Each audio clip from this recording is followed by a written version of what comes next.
Il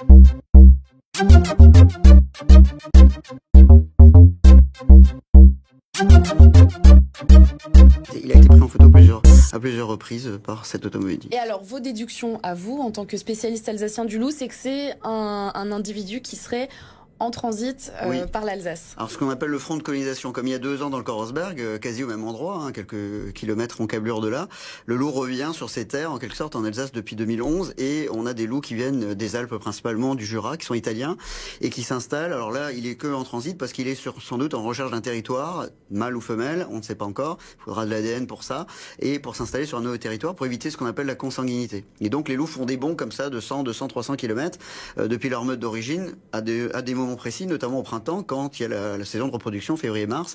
Donc il y a un éclatement des meutes, et puis un autre éclatement des meutes au moment de l'automne, où les jeunes louveteaux qui sont apparus donc vont chasser en quelque sorte les jeunes loups qui ont 1 an, 2 ans, sont matures sexuellement et vont pouvoir quitter leur meute d'origine. Ça veut dire qu'il ne va pas s'installer dans le Korosberg, il y a peu de chance. Il y a peu de chances qu'il reste dans la plaine, même si le loup est assez surprenant, il est plastique. Il y a 1 mois de ça, on a eu des prédations sur Nagolsheim de chevreuil. C'est sans doute typé loup, voilà. Donc il fait son job, il fait son travail, il tue les animaux malades.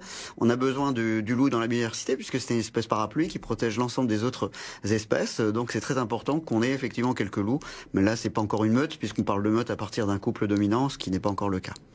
Vous l'avez dit, 2011, réapparition du loup en Alsace. Peut-être qu'on peut rappeler les endroits où oui. il a été observé. Alors, 2011, col du Bonhomme, piège photographique de mon ami Alain Laurent, qui a été suivi l'année d'après, en 2012, par une femelle, sur une piste de 2 loups qui se croisaient à la poursuite d'un cervidé.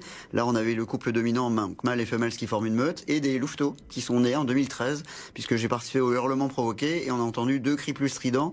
Ce soir-là, j'y étais pas, mais on les a entendus, donc ça voulait dire 2 loups adultes, plus 2 jeunes qui étaient nés de louveteaux. C'était le premier massif en dehors des Alpes françaises où une meute était née, dans le massif le plus dense en termes de population, ce qui montre que le loup s'adapte à la densité humaine, parce qu'il y a du gibier, parce qu'il y a un couvert forestier assez important. Depuis, il a été vu donc 2-3 loups, on n'a plus de femelles, mais 2-3 loups dans les Hauts-de-Vosges, vallée de Sainte-Marie-aux-Mines, vallée de Münster, un loup qui a été pendant longtemps suivi, avec le lynx d'ailleurs aussi, au col du Donon et au Champ du Feu, et actuellement plutôt dans les Vosges du Nord, on a effectivement un loup aussi qui est présent, donc depuis quelques années qui transite, mais là pareil c'est du transit, donc c'est très très limité. Et on a du loup en forêt noire aussi côté allemand.